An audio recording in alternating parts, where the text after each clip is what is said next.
सतगुरु परम दयाल री कोई कदर न जाने। देह धरे जी भार उठावे, काटे हम का जाल री कोई कदर न जाने। जीव अनाड़ी जग झक मारे, दुख सुख संग बेहाल रे कोई कदर न जाने। दया में हर निज वचन सुनावे, मेटे घट दुख साल री कोई कदर न जाने। छूटन की मोह युक्ति बतावे, घट में चलावे चाल री कोई कदर न जाने। दया मेहर से करनी करावे, कर दे माला माल री कोई कदर न जाने। घट के बैरी सभी नसावे, मारे काल कराल री कोई कदर न जाने। निस दिन तेरी दया विचारे, जस माता संग बाल री कोई कदर न जाने। अंत समय जब तेरा आवे, आप हुए रखवाल री कोई कदर न जाने। घट तेरे में प्रगट करावे, अपना रूप विशाल री कोई कदर न जाने। पकड़ चरण तू निज घर जावे, काल करम पामाल री कोई कदर न जाने। राधा स्वामी सतगुरु मोहे, अस बेटे हो गई मैं खुशहाल री कोई कदर न जाने। सतगुरु परम दयाल री कोई कदर न जाने। जगत व्याप्तम ब्रह्म विष्णु शिवात्मकम, गुरु परतरम नहीं किंचित तस्मै श्री गुरुवे नमः। सर्वे भवन्तु सुखिनः, सर्वे सन्तु निरामयाः, सर्वे भद्राणि पश्यन्तु मा कश्चित् दुर्भाग् भवेत्। अखंड मंडलाकारं व्याप्तं येन चराचरं, तत्पदं दर्शितं येन तस्मै श्री गुरुवे नमः। परम तत्वाधार परम पुरुष पूर्ण धनी मालिक कुल हजूर मानव दयाल जी महाराज की पवित्र आत्माओं, सभी सत्संगी भाइयों बहनों बच्चों बुजुर्गों माताओं सबको राधा स्वामी। आज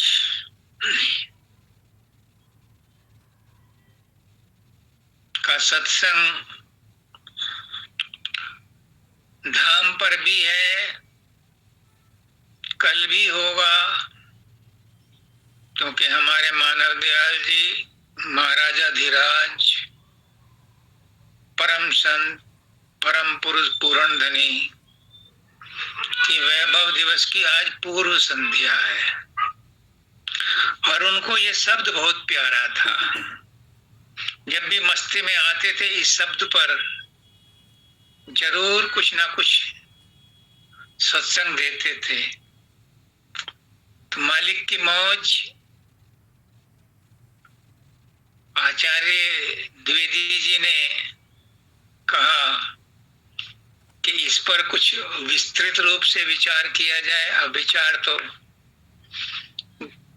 करना गुरु का काम है। अब गुरु जो कहलवाएगा वो उसकी मौज,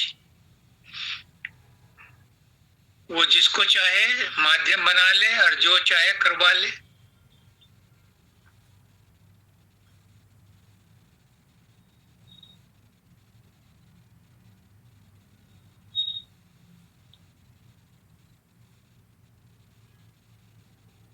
ये गुरु की कृपा है।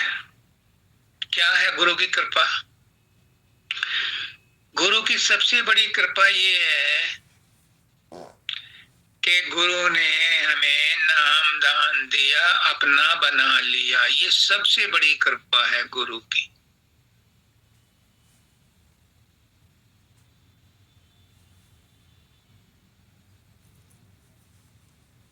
गुरु हमारे संशय मिटाता है, सच और झूठ का पता बताता है। ये दूसरी महान कृपा है गुरु की हमारे ऊपर।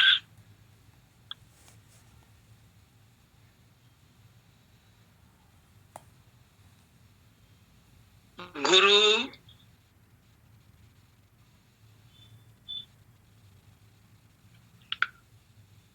आवागमन से बचाता है। ये तीसरी बड़ी कृपा है गुरु की हमारे ऊपर। सतगुरु परम दयाल रे कोई कदर न जाने। दयाल तो बहुत मिलेंगे, इस संसार में बहुत दयालु हैं। सदा व्रत खोल रखा है, बहुतों ने धर्मशालाएं बनवा रखी हैं, स्कूल खोल रखे हैं, औषधालय खोल रखे हैं, जानवरों की भी सेवा करते हैं। वो भी धर्म का काम है। दान पुण्य करते हैं, वो भी धर्म का काम है। वो भी दयालु हैं। लेकिन सदगुरु परम दयाल है। परम दयाल वो होता है कि जो बिन मांगे ही दया देता है, और ऐसी दया देता है कि जिसकी बाद कुछ लेने की जरूरत ही ना पड़े। जब आवागमन से उसने हमारा आवागमन मिटा दिया तो इससे बड़ा और क्या दया होगी। लेकिन कोई उसकी कदर नहीं जानता। उसको साधारण मनुष्य मानते हैं। वो जानबूझ के साधारण मनुष्य का काम करता है, जानबूझ के, ताकि उसके पास लोग बाग ना आए। कई बार तो वो अपने सत्संग में ऐसी बातें कह देता है ताकि लोग बाग उससे दूरी बना लें। कई बार सत्संग में सदगुरु के दरबार में चौकीदारी पहरा नहीं होता। वो सत्संग में ही अपने वचन इतनी कड़ाई से, इतनी सच्चाई से बताता है कि तमाशबीन वहां से किनारा कर जाते हैं, सत्संग में आना ही बंद कर देते हैं। सदगुरु इससे बड़ा खुश होता है। क्यों? सदगुरु जो रतन धन, जो कीमिया, जो ज्ञान बांटने आता है, वो अधिकारी तक पहुंच जाए, इसके लिए वो फालतू की भीड़ को छांटने का प्रबंध अपने सत्संग में ही अपने वचनों से कर देता है। तो जनसाधारण नहीं समझते, चलो अच्छी बात है, लेकिन जो आत्मज्ञान के इच्छुक हैं वो भी उसको नहीं पहचानते। मैंने नहीं पहचाना, 3 गुरु मिले और माली के कुल थे, सर्वाधार थे, उनको परमात्मा नहीं माना। बहुत सेवा की, उन्होंने बड़ा प्यार दिया, लेकिन मैं पूर्ण रूप से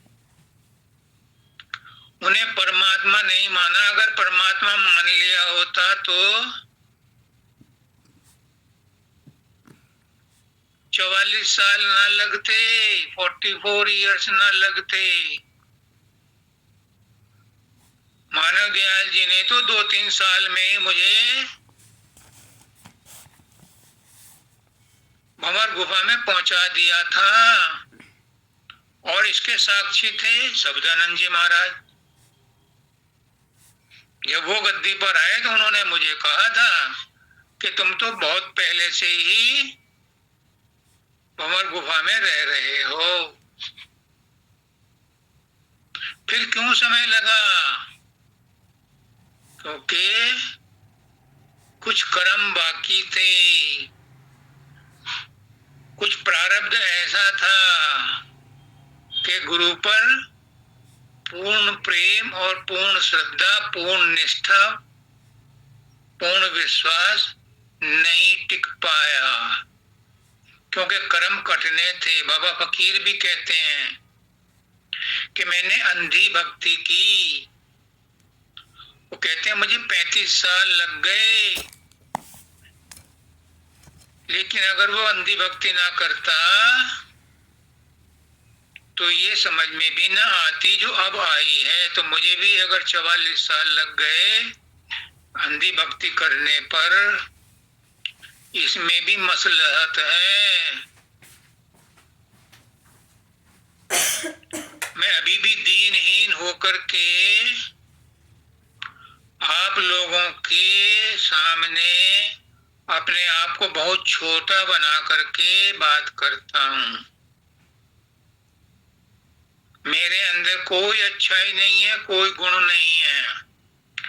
जो ये वचन निकल रहे हैं, जो सत्संग हो रहा है, ये मेरे गुरु की कृपा है, गुरु का एहसान है।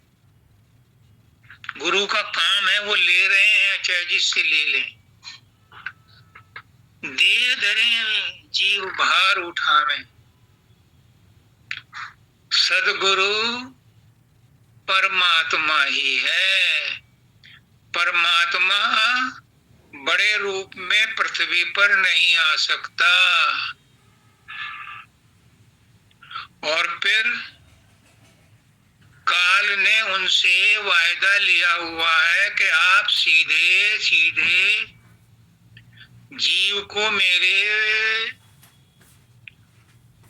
प्रबंध से जबरदस्ती नहीं ले जा सकते, इसलिए वो सीधे रूप में नहीं आता, सदगुरु के रूप में आता है। और सदगुरु उन जीवों को अपने सत्संग में चिताता है, भेद बताता है, सच और झूठ का भेद देता है, संशय मिटाता है, और अपने जीवों को कहता है कि तुम इस माया काल के देश से अपने घर जाओ। ये माया काल का देश तुम्हारा अपना घर नहीं है, तुम तो सतनाम बंसी हो, सतलोक के वासी हो, अपने घर चलो। लेकिन फिर भी कोई उनकी बात पर विश्वास नहीं करता, लेकिन वो भी बार बार सत्संग में चिताते रहते हैं कि कोई तो भाग्यशाली आत्मा उनके वचनों पर चले और अपने घर वापस जाए।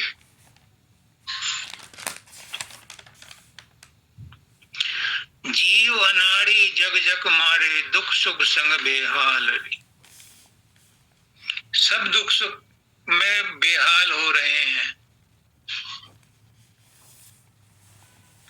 सभी परेशान हैं, चाहे वो मोदी है, चाहे ट्रंप है, चाहे पुतिन है, चाहे सी है। सब दुखी हैं, सब परेशान हैं, क्योंकि ये संसार ही दुखदाई है। ये इसका नाम दुखालय है, इसमें सुख है ही नहीं। इसलिए सद्गुरु दर्द दिल से कहता है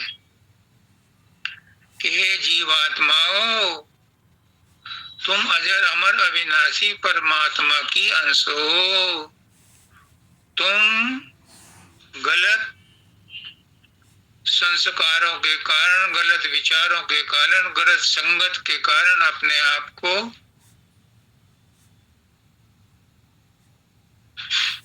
भेड़ बकरी समझ रखा है, जबकि तुम शेर के बच्चे हो, राजवंश के बच्चे हो। तू तो थी सतपुरुष की अंशी, गोद लजाया शर्म न आई। ईश्वर अंश जीव अविनाशी, तुलसीदास जी भी कहते हैं और कृष्ण भगवान कहते हैं।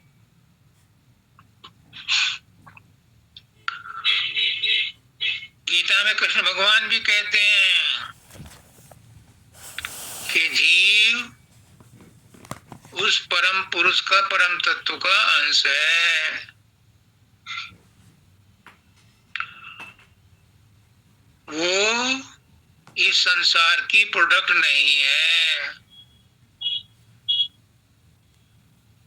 लेकिन यहाँ संसार में आकर के उसे काल और माया ने भटका दिया है।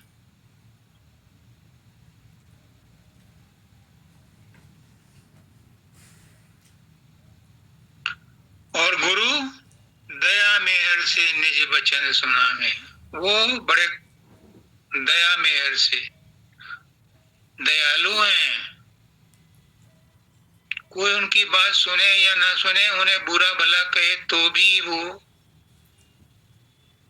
दया से, प्यार से, प्रेम से हमें वो ज्ञान देते हैं जिससे हमारा आवागमन छूट जाए। क्या देते हैं वचन, क्या बताते हैं? वो हमें हमारा गठजोड़ा शब्द के साथ कर देते हैं। जब नाम दान देते हैं तो हमारे शब्द के साथ जोड़ देते हैं। और जब बाबा सामान सिंह जी कहते हैं, जब सुमरन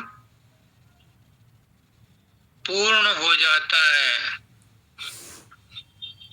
सूरत शब्द योग की प्रथम सीढ़ी है सुमरन करना, दूसरी सीढ़ी है ध्यान करना, तीसरी सीढ़ी है भजन।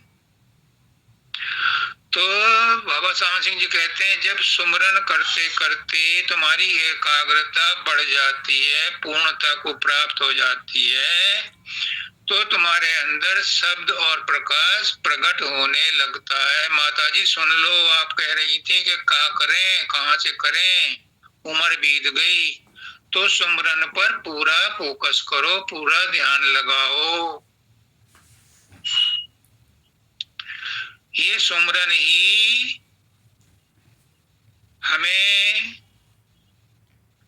शब्द के साथ जोड़ने के लिए पर्याप्त एकाग्रता प्रदान करता है। ये अनुभव की बात है, गपोड़ शंख नहीं है, कहीं सुनी बात नहीं है। बाबा सावन सिंह जी एक महान परम तत्व, परम पुरुष थे। उन्होंने कहा है,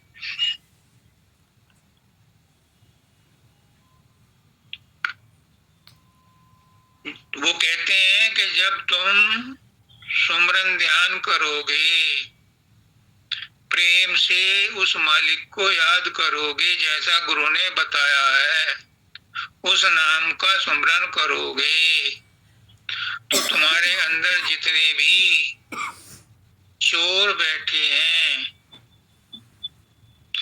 जितने भी विकार हैं, काम क्रोध लोभ मोह अहंकार, इच्छा, आशा, वासना, तृष्णा सब नष्ट हो जाएंगे, क्योंकि नाम के सामने कुछ भी नहीं टिकता। ये बाबा सावन सिंह जी कह रहे हैं। उनकी एक किताब है, माता जी आप नोट कर लो, उसको जरूर पढ़ना, हालांकि इंग्लिश में है। James James of spirituality. अच्छा अच्छा अच्छा, जरूर पढ़ना। अच्छा गुरु जी।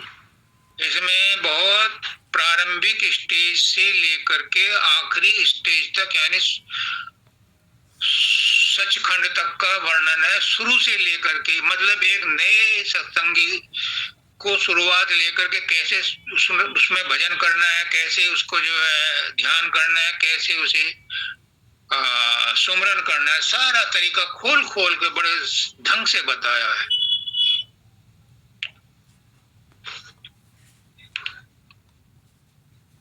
हमारे अंदर हमें दुख पहुंचाने वाले, हमें लूटने वाले तीन तरह के लोग हैं। सामान्य रूप से भी देखो, एक चोर होते हैं जो हमारी एब्सेंस में, हमारी अनुपस्थिति में या हमारे सोते हुए हमारा माल चुराते हैं।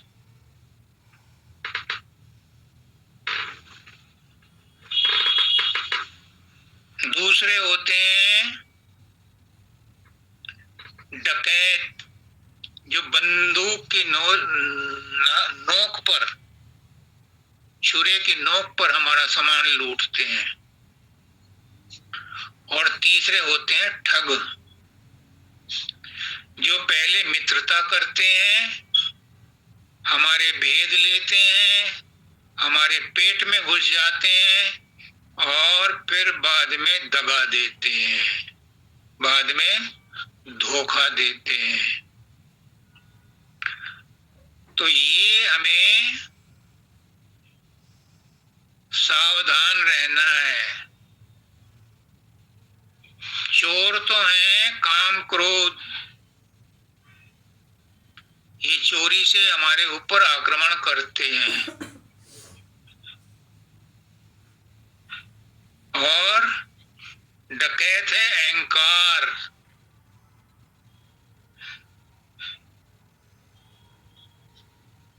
और ठग है लोभ और मोह। ये हमें ऐसा लगता है कि हमारे मित्र हैं, लेकिन ये हमें धीरे धीरे दगा देते हैं। इनसे सावधान रहो। गुरु यही बताता है कि जब तुम सुमरन ध्यान भजन करोगे तो ये तुम्हें परेशान नहीं करेंगे, देख करके भाग जाएंगे। जहाँ नाम का सुमरन होता है वहाँ काम क्रोध लोभ मोह अहंकार ज्यादा जोर से प्रभावित नहीं करते, दूर दूर से ही डराते हैं।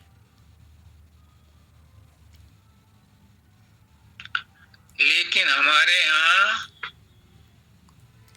अभी माता जी ने बताया कि हम निर्धन नहीं हैं। कोई भी जीव परमात्मा की तरफ से, ये ठीक है कि गरीब अमीर रोगी स्वस्थ बनाया है, क्योंकि प्रारब्ध कर्मों का जैसा भाग्य है जन्म लेने से पहले ही तय हो जाता है, और सारी जिंदगी उसे उन कर्मों को भुगतना पड़ता है जिनके कारण उसे देह मिली है। लेकिन एक खुशी की बात ये गुरु बताता है भेद, क्या कि तुम सबके अंदर चाहे कितने ही गरीब हो, कितने ही निर्धन हो, कितने ही लाचार हो, कितने ही अपाहिज हो, सबके अंदर एक रतन, बहुमूल्य रतन सबके अंदर दे रखा है उस परमात्मा ने। और वो बहुमूल्य रतन है नाम। जो गुरु जगाता है दीक्षा देते समय, उस नाम को जगा देता है। जब वो जाग जाता है तो फिर तुम गरीब नहीं रहते। जिसके अंदर परमात्मा जागृत हो गया वो कैसा गरीब रहेगा, क्यों रहेगा? वो तो राजों का महाराजा बन जाता है।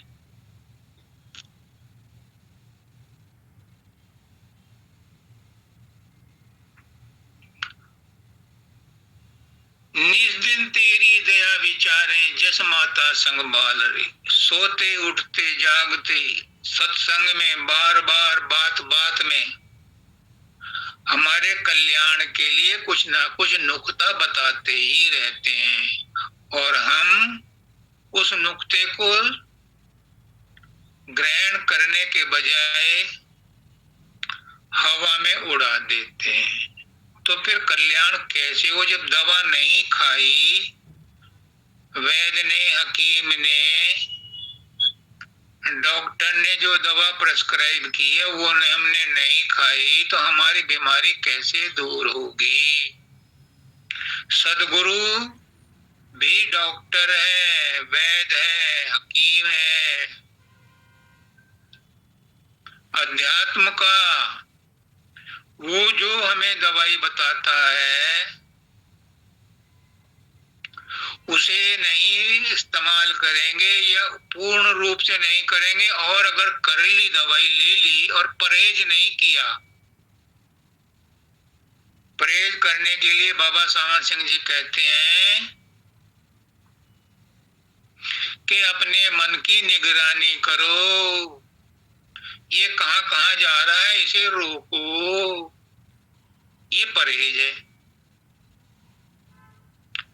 जब इसे रोकोगे तो 2-4 बार तो ये नहीं रुकेगा, क्योंकि इसकी पुरानी आदतें हैं जन्म जन्मांतरों की। लेकिन धीरे धीरे अभ्यास करते हुए ये वश में आ जाता है। कृष्ण भगवान भी कहते हैं अभ्यासेन तो कौन्तेय, हे कुंती पुत्र, अभ्यास से मन वश में आ जाता है। भले ही है कितना हठीला हो, कितना ही फ्लूड हो, कितना ही ये फिसलने वाला हो, कितना ही ये चंचल हो, लेकिन अभ्यास से ये वश में आ जाता है। और अभ्यास क्या है? वही सुमरन। और सुमरन के साथ उस सदगुरु के साथ प्रेम से उसके स्वरूप को बनाओ, फिर कोई भी कष्ट क्लेश तुम्हें परेशान नहीं करेगा। गुरु का रूप और गुरु का सुमरन दोनों साथ साथ चला सकते हो।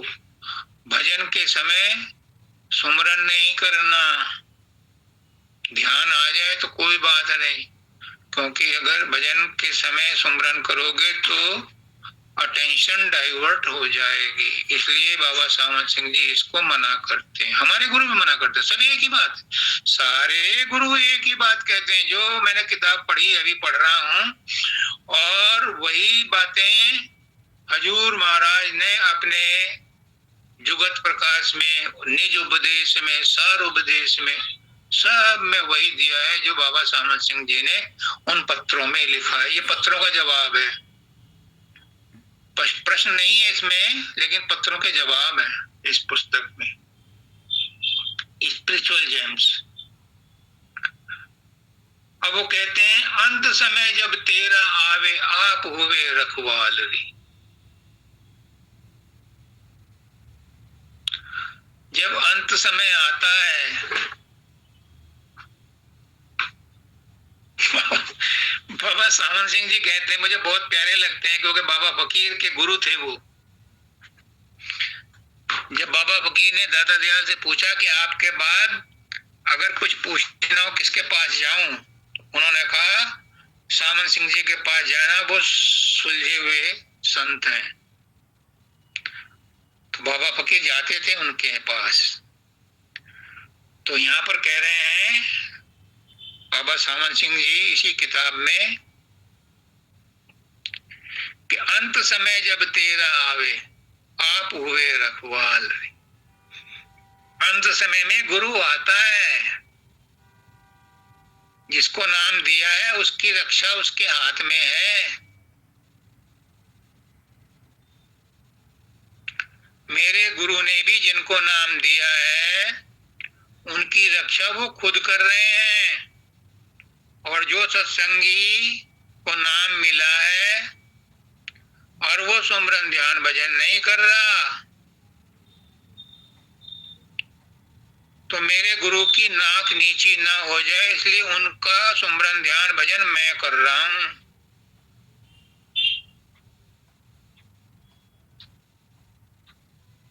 क्यों? क्योंकि गुरु जब अंत समय में आएगा तुम्हें लेने के लिए, उसकी जिम्मेदारी है। बाबा सावन सिंह जी कहते हैं वो अंत समय में आएगा, लेकिन लेकिन लेकिन जिन्होंने नाम नहीं पकड़ा उन्हें सतलोक नहीं ले जाएगा, उन्हें नीचे के दर्जे में रखेगा और 2-4 जन्म दिलवा करके तब उनको उद्धार करेगा। इसलिए इसी जन्म में कर लो, मौका अच्छा है। अगला जन्म कहाँ मिले, कैसा मिले, कैसे प्रारब्ध और साथ में अड़ंगे लग जाए कोई परोता नहीं। अब तो गुरु भी मिला है, सत्संग भी मिला है, और बड़े बड़े उच्च संतों ने आपको सत्संग दिया है, तो उस नाम को पकड़ लो, सुमरन ध्यान भजन कर लो। बाबा सावन सिंह जी से पूछा किसी ने कि मैं तुम्हारी कुछ सेवा करना चाहता हूँ, क्या सेवा करूं बताओ? बाबा सावन सिंह ने कहा मेरी सेवा कोई नहीं कर सकता, मेरी सेवा वही कर सकता है जो मेरे द्वारा दिए गए नाम का सुमरन ध्यान भजन करे, वो मेरी सेवा है। और महाराष्ट्र के जो वो हैं दत्ता काका साहब, वो भी यही कहते हैं कि गुरु की असली सेवा उनके द्वारा दिए गए नाम का सुमरन ध्यान भजन करना है। तभी गुरु प्रसन्न होता है और तभी वो अंत समय हुए रखवाली, तभी वो अंत समय में रखवाली करते हैं। जम के हाथ तो नहीं जाने देंगे, यमदूतों के हाथ तो नहीं जाने देंगे, लेकिन इतने बड़े संत से नाम लेकर के, इतने बढ़िया माहौल में सत्संग सुन करके, इतने ऊंचे ऊंचे गुरुओं का सत्संग लेकर के भी अगर हमने उस नाम को नहीं पकड़ा, उन कामों को नहीं किया, उन सुमरन ध्यान भजन नहीं किया, सूरज शब्द योग का अभ्यास नहीं किया, तो मुझे तो शर्म आती है। इसलिए मैं चुपचाप आप लोगों के बिहाफ पर गुप्त साधना करता रहता हूं, ताकि मेरे गुरु को ये महसूस हो कि उनके जो कमाई की हुई उन्होंने बांटी है वो बर्बाद नहीं गई। सबको बांटता रहता हूं, अपना सुमरन या मेरा बने ना बने मुझे परवाह नहीं, लेकिन जो मेरे गुरु ने जिनको नाम दिया उनको लग जाए, मेरा कोई पुण्य, मेरा सुमरन ध्यान उनको लग जाए। कहते हैं कि जो तपस्या का फल सतयुग में 10 साल में मिलता था, त्रेता युग में उसका फल 1 साल में ही मिल जाता था। सतयुग में 10 साल तपस्या करो तो वो त्रेता युग में 1 साल तपस्या करके ही वो फल मिल जाता था, क्योंकि स्ट्रेंथ कम हो गई थी, आयु भी कम हो गई थी, क्वालिटी भी घट गई थी, इसलिए कंसेशन दिया गया था। 75 नंबर वालों को पास करते थे त्रेता युग में, सतयुग में 100% वालों को पास करते थे, और वही फल द्वापर युग में 1 मास की तपस्या से मिल जाता था।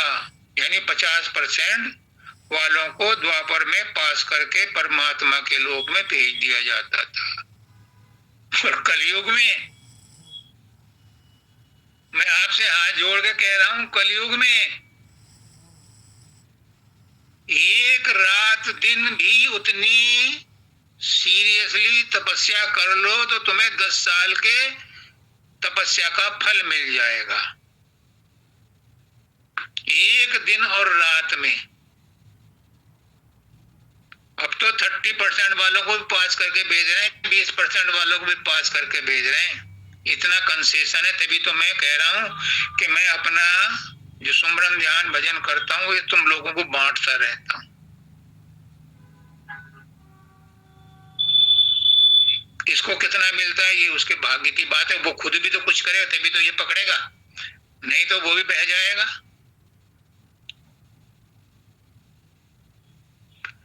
फिर कहते हैं घट तेरे में प्रकट करा में अपना रूप विशाल रे। अब देखो कितनी दया करते हैं, तुमसे कुछ नहीं हो रहा तो वो अपना रूप तुम्हारे अंदर प्रकट करते हैं। जय हो सदगुरु की दया की जय हो। तुमसे कुछ नहीं बनता तो अपना रूप प्रकट करके और तुम्हें सही रास्ते पर लाते हैं, लेकिन तुम उस पर भी ध्यान नहीं देते, वो रूप बनाने की कोशिश ही नहीं करते। वो तो प्रकट होने को तैयार बैठा है और प्रकट होता भी है। आए दिन कभी ना कभी किसी ना किसी बहाने आपको झटका मिलता रहता है। जो संत मत में आ गए, जिनको गुरु ने नाम दिया है, वो गुरु उनको चाहे चोले में है या नहीं भी है तो भी उनको कहीं ना कहीं किसी ना किसी बात में कुछ ना कुछ संदेश देता रहता है, संकेत देता रहता है। पर हम ही ऐसे नाफरमानदार हैं कि उधर भी ध्यान नहीं देते। घर गृहस्थी में, संसार में, विषय वासनाओं में इतने उलझे हुए हैं। अभी आचार्य सरिता ने बोला कि हमने एक हाथ से संसार पकड़ रखा है और दूसरे हाथ से भगवान को पकड़ रखा है। कोई नुकसान नहीं है, लेकिन इसमें एक सुधार सजेस्ट करता हूं। अगर आप लोगों को अच्छा लगे तो अपना लो और नहीं लगे तो जाने दो।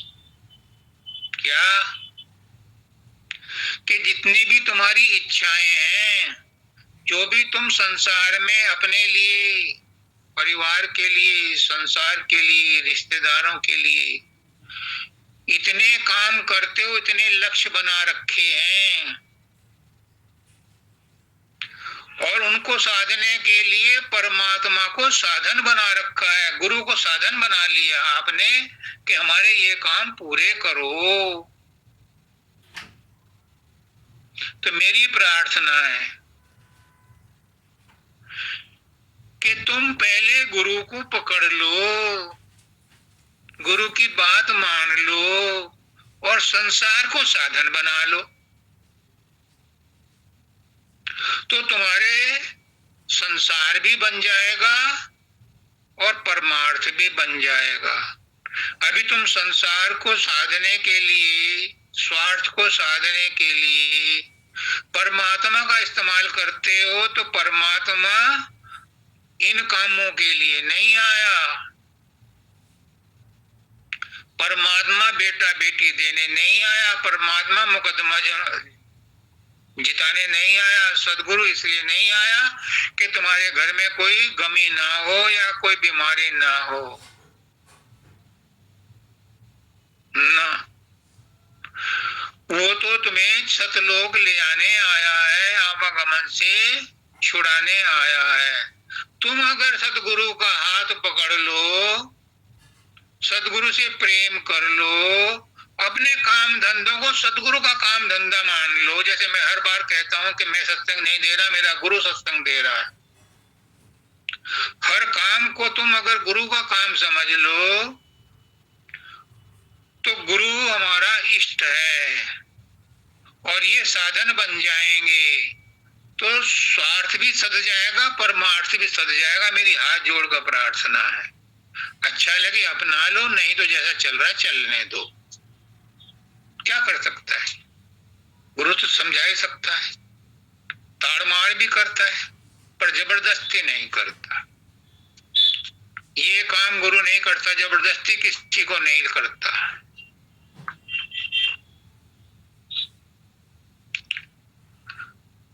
पकड़ चरण तू निज घर जावे, काल करम पामार। चरण पकड़ लो। चरण पकड़ने का क्या मतलब है? ऐसे मत पकड़ो कि वो चल ही ना सके।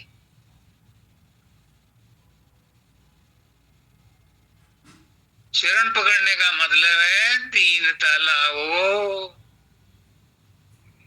चरण है प्रकाश, गुरु के चरण प्रकाश है, प्रकाश को पकड़ो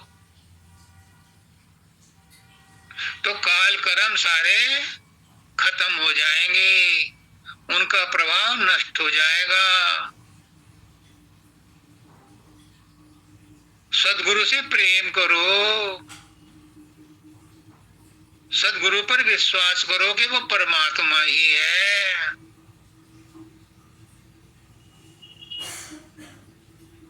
सदगुरु क्या करता है? सारे भेद बताता है। वो तुम्हें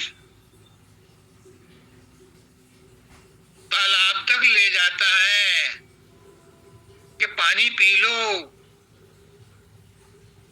लेकिन तुम वो नहीं पीते। तुम उसका बताया हुआ अमृत वाले तालाब का घूंट भी नहीं भरते, और जो विष भरे तालाब है उनमें खूब घट घट पीते हो।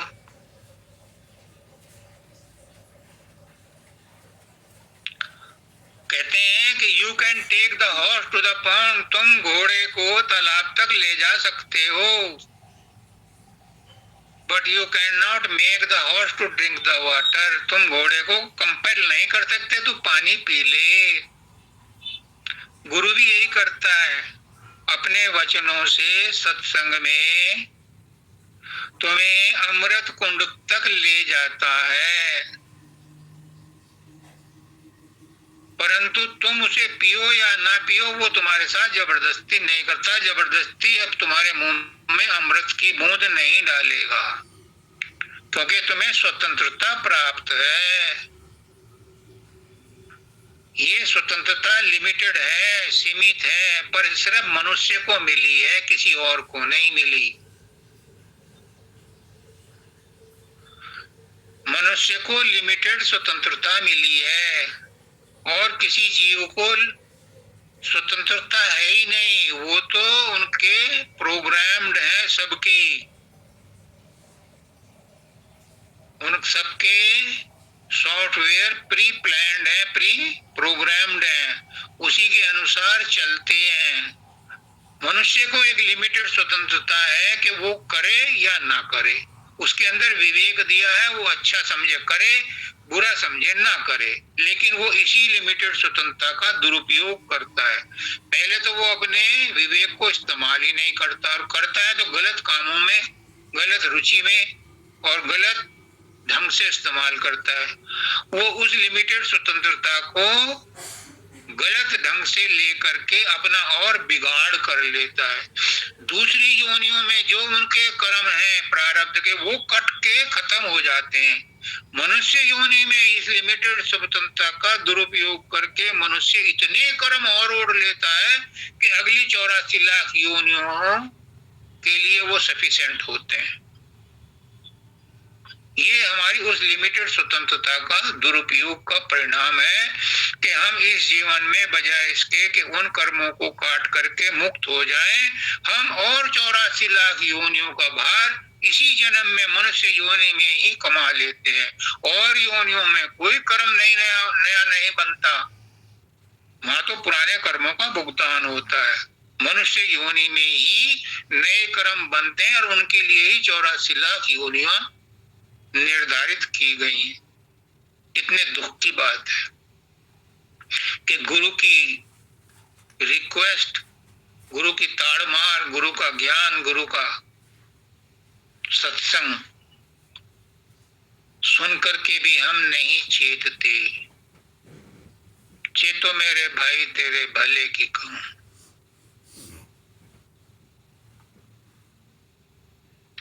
आगे कहते हैं लास्ट लाइन, राधा स्वामी सदगुरु मोहि अस भेंटे।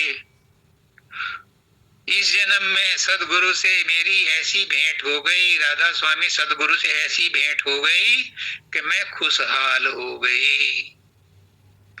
मेरे जन्म जन्म का भाग जाग गया, लेकिन कितनों ने उसे जगाया,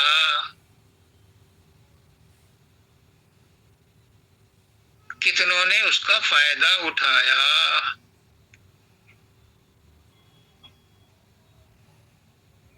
माता जी ने कहा, पोथी पढ़ पढ़ जगुआ पंडित बयान कोय, और 2.5 अक्षर जो प्रेम का पढ़े सो पंडित हो।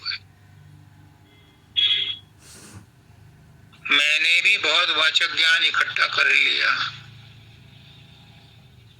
बहुत पढ़ता हूँ, बहुत लिखता हूँ, अंधी भक्ति करता हूँ, लेकिन इससे मेरे कर्म कट रहे हैं। कम से कम खाली दिमाग खुरापातों में तो नहीं जाता, इन्हीं में अटका रहता है।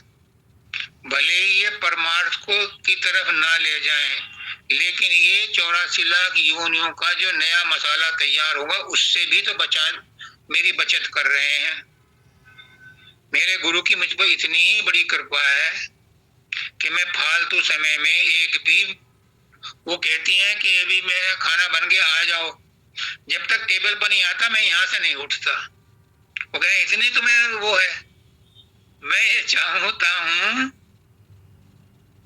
कि मैं हर मिनट, हर सेकंड, हर पल, हर क्षण अपने गुरु के ज्ञान में लिपटा रहूं, उनकी किताबों में लिपटा रहूं, उन्हीं में मैं अध्ययन करता रहूं, ताकि मुझे संसार की चीजों में ध्यान कम जाए। तो पोथी पढ़ पढ़ जगमुआ पंडित भयानक हो, और 2.5 अक्षर जो प्रेम का पढ़े सो पंडित हो। अब सवाल ये है कि वो प्रेम कहां से आए। फिर कहूंगा कि बाबा सामंत सिंह जी की एक किताब पढ़ो, स्पिरिचुअल जेम्स, इसमें लिखा है कि सुमरन करोगे तो प्रेम पैदा होगा। अब देखो, लॉजिकल है, वो परम संत हैं। सुमरन करोगे तो प्रेम भी पैदा होगा, क्योंकि सुमरन से किसका सुमरन किया जाता है? जो अपना हो, जो अच्छा लगता हो। दुश्मन का भी सुमरन होता है, बुराइयों का भी सुमरन होता है, लेकिन जब सुमरन करोगे गुरु के नाम का, तो गुरु से प्रेम हो जाएगा। अगर बुराइयों से का सुमरन करोगे तो बुराइयों से प्रेम हो जाएगा। तुम सोचते रहो शराब के बारे में, तुम सोचते रहो बीड़ी सिगरेट के बारे में, उनसे प्रेम हो जाएगा। तुम सोचते रहो कामनाओं के बारे में, विषयों के बारे में, उनसे प्रेम हो जाएगा, फिर वो तुम्हारी आदत बन जाएंगी, फिर वो घटनाएं भी घटने लगेंगी। और वही बात, अगर गुरु के दिए हुए नाम का स्मरण करोगे तो गुरु से प्रेम हो जाएगा। पुष्करनाथ जी कहते हैं कि सत्संग में अगर गुरु की एक बात भी तुम्हारी समझ में आ गई, तुमने पकड़ ली, तो तुम्हें गुरु से प्रेम हो जाएगा। और वो प्रेम, एक बात का प्रेम, उसके ज्ञान से तुम्हें जोड़ देगा। फिर तुम्हें हर बात के लिए उसमें संदर्भ मिलेगा। अब एक मैसेज था, एक सत्संगी ने पूछा, मैंने कोई मैसेज डाला था कि इसका क्या मतलब है, 9 द्वार कौन से हैं? मैंने लिखा था कि 10वें द्वार में संसार छूट जाता है और परमात्मा की तरफ का रास्ता खुल जाता है, गेट खुल जाता है। तो उन्होंने कहा 9 द्वार कौन से हैं? ये नुक्ते हैं, अगर एक बात भी पकड़ ली तो तुम्हें गुरु से साथ लिंक हो जाएगा, गुरु से प्रेम हो जाएगा। फिर मैंने बताया कि नाकों से नीचे जितने भी हैं 9 द्वार हैं, 2 आंखों के, 2 कानों के, 2 नाक के, 1 मुंह और 2 नीचे, ये 9 द्वार हैं। इनमें फंसे रहोगे तो संसार में फंसे रहोगे, मुक्ति का या परमात्मा की तरफ जाने का सवाल ही नहीं। 10वां द्वार यहाँ है महाशून्य में, ये जब खुलता है तो ये ऊपर का रास्ता बताता है। वो सदगुरु की दया मेहर से खुलता है, वो सत्संग में बताने की बात नहीं है। 9 द्वार तक तो ठीक है, 10वां द्वार तो सत्संगी को तभी खुलता है जब वो सुमरन ध्यान भजन करके त्रिकुटी तक पहुंच जाए, तब उसका 10वां द्वार खुलता है। और गुरु की कृपा है, डायरेक्ट भी खोल दे। मानव दयाल जी कहते थे कि राजेश तू क्यों चिंता करता है, गुरु के अंदर वो ताकत है कि 10वां द्वार तक तुम्हें वैसे ही पहुंचा देगा। डायरेक्ट ट्रेन में बीच में कोई स्टेशन नहीं होगा। तो गुरु करता है, लेकिन किसके लिए? बाबा सावन सिंह जी से पूछा कि महाराज जी अब तो जिम्मेदारी आपकी है, हम तो आपकी गाड़ी में बैठ गए। उन्होंने कहा भाई तुम अपने आप तो कुछ करते नहीं, सारी जिम्मेदारी गुरु पे सौंप दो। तुम ट्रेन में बैठ गए, गुरु की गाड़ी में बैठ गए, लेकिन अगर बीच में उतर गए तो कौन तुम्हें पहुंचाएगा?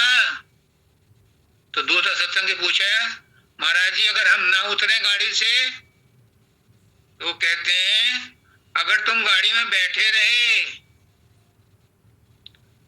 लेकिन गाड़ी में इंजन ही नहीं लगा तो कैसे पहुंचोगे?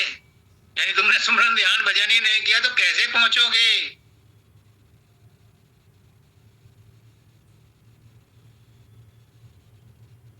और अगर तुम गाड़ी में इंजन भी आ गया, लग गया, और फिर किसी स्टेशन पर उतर गए चाय पीने के लिए, तो कैसे पहुंचोगे? वहीं रह जाओगे।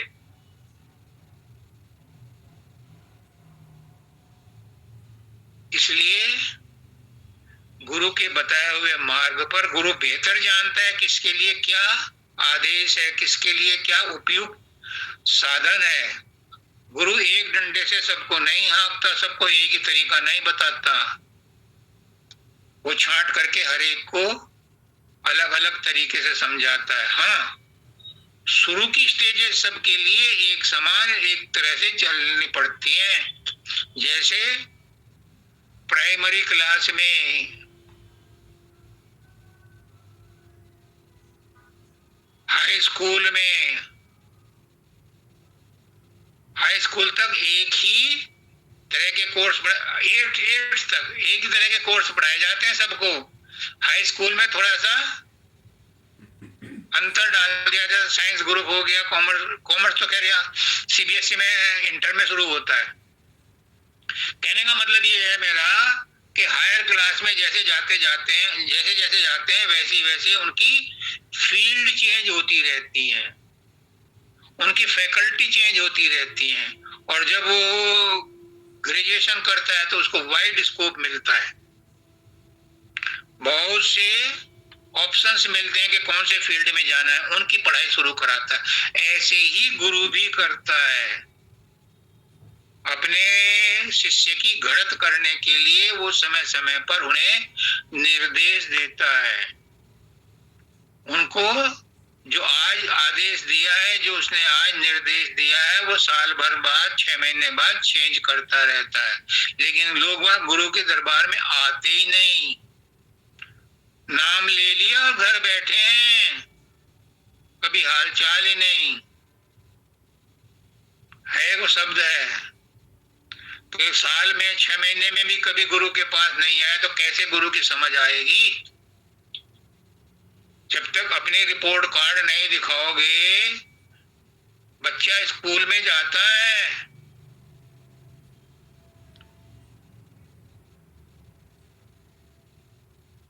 15 साल 10 साल पढ़ाई करता है, 20 साल पढ़ाई करता है,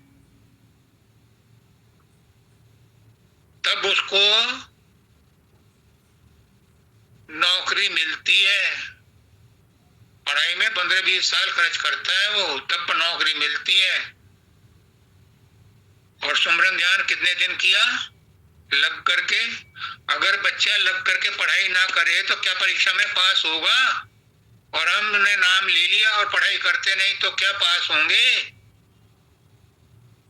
सोचो, जब सामान्य पढ़ाई के लिए इतनी लगन चाहिए तो अध्यात्म की पढ़ाई, आत्मज्ञान की पढ़ाई में कम से कम उतनी तो अटेंशन पे करो जितनी सामान्य ज्ञान के लिए पे करते हो। परमात्मा को उतना ही प्यार कर लो जितना कि तुम गृहस्थियों से करते हो, वही काफी है। लेकिन हम परमात्मा को प्यार कतई नहीं करते। परमात्मा को, गुरु को तो हमने एक ऑर्डिनरी वस्तु मान लिया है। जैसे और चीज खरीद रहे बाजार से, ऐसे ही हमने गुरु को भी धारण कर लिया।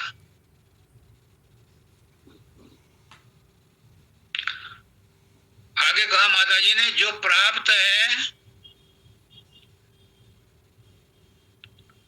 वो रुचता नहीं, जो हमें मिला हुआ है वो इनसफिशिएंट लगता है। हमें कुछ ज्यादा चाहिए और वो मिलता नहीं, क्योंकि मिलेगा तो वो जो भाग्य में लिखा है, मिलेगा वो जो आपने पुरुषार्थ किया है। पर जो मिला हुआ है उसकी हम कदर नहीं करते।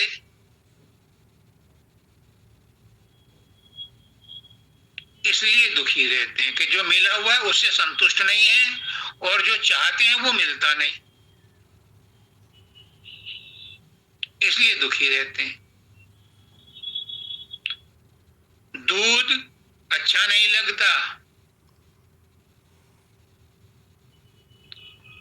और मिठाई डॉक्टर ने मना कर रखी है, वो पचती नहीं। दूध रुचता नहीं, मिठाई पचती नहीं, तो फिर दूध की कमी कैसे पूरी हो?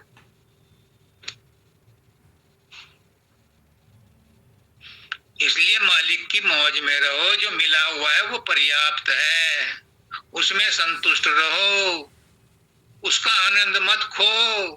जो मिला हुआ है उसको भी नहीं आनंद ले पाते, और ज्यादा के चक्कर में जो मिला हुआ उसको भी हम इग्नोर करते हैं। जितनी प्रगति हमारी हो रही है उस पर हम संतुष्ट नहीं हैं, ज्यादा चाहिए। इसलिए जो प्राप्त है उससे हम सुख ढूंढते हैं। आनंद ढूंढते हैं,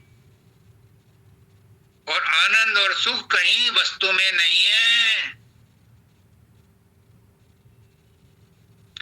आनंद तो अपने अंदर में है, वो हम लेते नहीं, हमें आदत नहीं। गुरु उसे बताता है तो उसकी सुनते नहीं। बाहर की चीजों में आनंद ढूंढते हैं, सुख ढूंढते हैं, वो मिलता नहीं। कहां से मिलेगा? उनमें है ही नहीं आनंद। आनंद तो आत्मा की वस्तु है।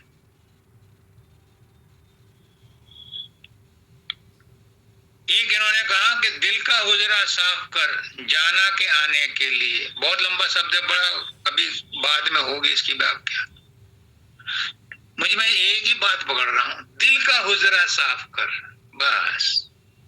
अगर दिल का हुजरा साफ कर लिया, अगर बुखार उतर गया, तो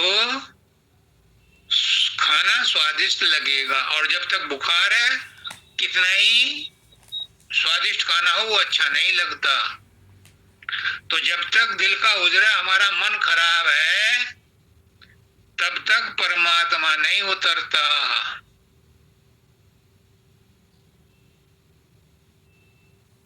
परमात्मा को खाली जगह चाहिए। परमात्मा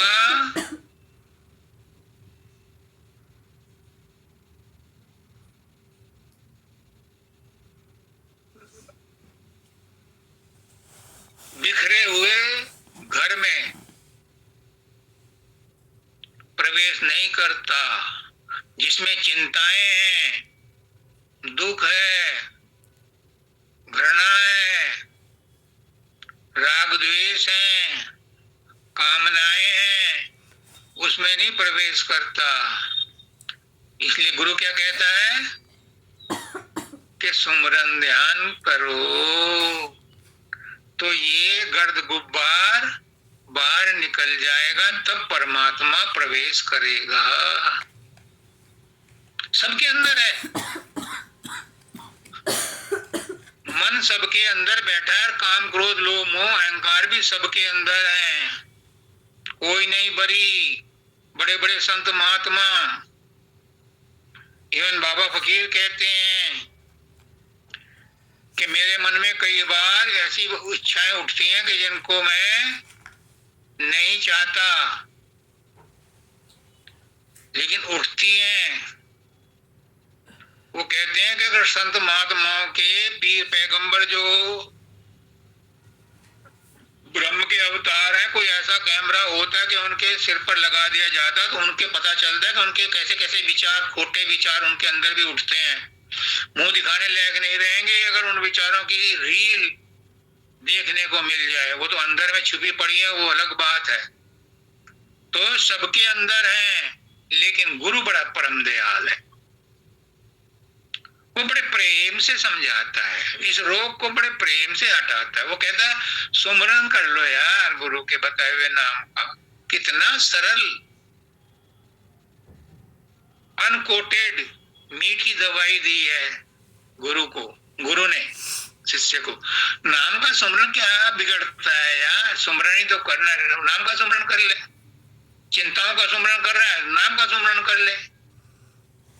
लेकिन उसकी बात को कोई ध्यान नहीं देता। क्यों?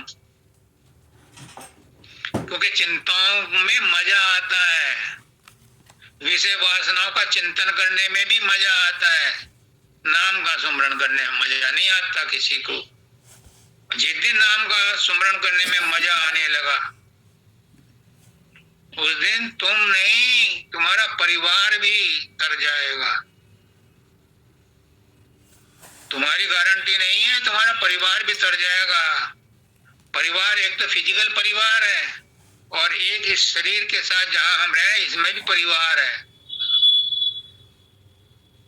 इसमें हमारी सारी इंद्रियां हमारा परिवार है, हमारे मन बुद्धि चित्त अहंकार ये परिवार है, ये भी सब तर जाएंगे। अगर गुरु की बात को मान करके गुरु के तरीके से सुमरन ध्यान भजन कर लिया, तो फिर हम खुशहाल हो जाएंगे, फिर हम वही हो जाएंगे, फिर हम वहीं पहुंच जाएंगे जहां से आए थे। कहां से आए थे? जहां एक रास्ता है, जहां काल कर्म नहीं है, जहां प्रलय महाप्रलय नहीं है, जहां दुख तकलीफ नहीं है, जहां आत्मा और परमात्मा का मिलन होकर के एक रास्ता है। हाँ, एक और बात समझ लो, बाबा सामन सिंह जी ने कहा है, लगे हाथ से भी समझ लो, कि आत्मा परमात्मा में बूंद की तरह लिप्त नहीं होती, लय नहीं होती, जब तक वो शरीर में है तब तक उस अवस्था में नहीं पहुंचेगी। जैसे बूंद पानी में गिर गई और लय हो गई, उसका पता नहीं चलेगा।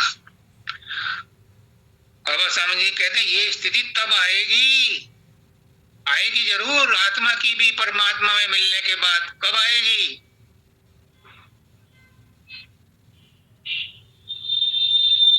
जब वो अनामी धाम में पहुंच जाओगी, सचखंड में पहुंच जाओगी,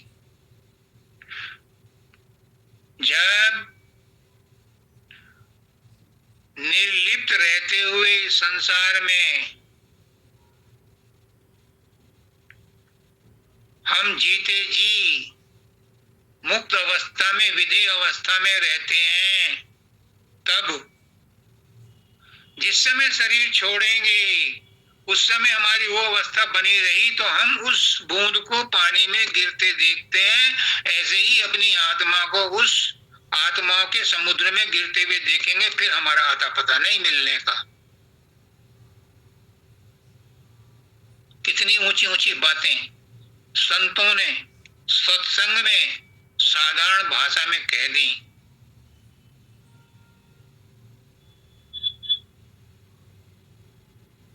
उनको सदगुरु अब रिपीट करता है, लेकिन क्या है वो? राम नाम के हीरे मोती मैं बिखराऊं गली गली, ले लो रे कोई गुरु का प्यारा, मैं शोर मचाऊं गली गली। कौन करता है? कोई है? बाबा फकीर कहते हैं कि मैं सत्संग इसलिए दे रहा हूं, मैं ज्ञान इसलिए बहा रहा हूं, बांट रहा हूं। अभी तो तुम अधिकारी नहीं हो, और कभी तो बनोगे, और नहीं तो तुम्हारे बाद कोई संतति ऐसी आएगी जिनको इस ज्ञान की जरूरत होगी, उनके लिए ये रखा हुआ मिल जाएगा, इसलिए बांट रहा। देखो परम दयाल क्यों होते हैं गुरु? इसलिए होते हैं कि वर्तमान के लिए भी वर्षा हो रही है, ले लो, और फिर उस वर्षा का पानी वो तालाबों में छोड़ जाते हैं, नहरों में छोड़ जाते हैं, झरनों में छोड़ जाते हैं, ताकि बाद में जो सोए हुए हैं, अब सो रहे हैं, जब उठेंगे तब उसका फायदा उठा लें। इसलिए तालाबों पोखरों में जल छोड़ जाते हैं। एक बात और, सदगुरु किसी विशेष के ऊपर कोई विशेष ज्ञान नहीं देता। विशेष ज्ञान उसी को देता है कि जिसमें विशेष अभिलाषा हो, उसको विशेष ज्ञान देता है। वरना तो वो साधारण रूप से जैसे वर्षा करता है बादल, ऐसे ही वो ज्ञान अपना सत्संग में बांट देते हैं। जब जिसकी जरूरत है, अगर उस समय तैयार हो उस समय पी लो, मुंह खोलो पानी पियो, और नहीं तो बाद में पी लो। सदगुरु तो समान रूप से सबको बांटता है, विशेष रूप से उसे बांटता है जिसमें विशेष जिज्ञासा हो। तो सामान्य जिज्ञासा ही पैदा कर लो, अगर विशेष नहीं कर पाते तब भी भला हो जाएगा। फिर सदगुरु जब आएगा अंतिम समय लेने के लिए, उसे निराश ना होना पड़े। अगर किसी ने सब नामदान ले लिया, स्वामी जी महाराज कहते हैं, नाम पाए जो नाम न सुमरे जिससे मरे अभागा, तो गुरु तो लेने आएगा, उसका तो जिम्मेदारी होगी, उन्हें नाम दिया तो अपने जीव की रक्षा करने के लिए, देखभाल के लिए अंत समय में आएगा।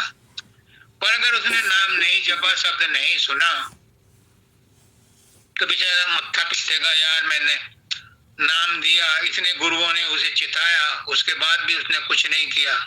खैर, उसे फिर भी वो धूप में नहीं डालेगा, चोरों से पिटने के लिए नहीं छोड़ेगा, अपने आप ही दंड देगा। और माँ बाप जब दंड देते हैं तो इतना सख्त नहीं देते, सुधारने के लिए दंड देते हैं, बिगाड़ने के लिए दंड नहीं देते। एक औरत अपने बच्चे को गुस्से में झूठ मूठ मार रही थी किसी बात पर, तो एक आदमी खड़ा था, उसने उसके बच्चे को चांटा मार दिया जोर से। वो बच्चा बहुत रोने लगा। वो औरत गराती लेके लड़ने को तैयार हो गई, तूने मेरे बच्चे को क्यों छेड़ा, तू इतनी देर से मार रही है, तेरे हाथ कमजोर है, इसका चोट नहीं लग रही, मैं तो इसलिए मारा, अब तू कौन होता है मेरे बच्चे को मारने वाला, मैं क्या जैसे करूं। ऐसे ही मेरा सदगुरु भी ऐसा ही प्यारा है, वो अपने आप तो मारेगा, अपने आप तो ठोक पीट करेगा, पर वो काल के हवाले नहीं करेगा अपने जीव को जिसको उन्होंने नाम दिया। पर हम इतना परमरदार हैं कि हम उसके गुरु को भी नीचा दिखाने में कसर नहीं छोड़ते। कर लो, अभी समय है। मैं सबसे प्रार्थना करता हूँ कि ये समय बहुत कीमती है, मनुष्य योनि बहुत कीमती है, इसमें अपनी जिंदगी को, जो गुरु ने तुम्हें नाम दिया है, उसको सफल कर लो। अपने गुरुओं से, जो उनके उत्तराधिकारी हैं, उनसे मिल करके अपनी सफाई करवा लो। सदगुरु सबका भला करे, सबका कल्याण करे, सबको सद्बुद्धि मिले, सद्ज्ञान मिले, सुख शांति समृद्धि मिले, सबको राधा।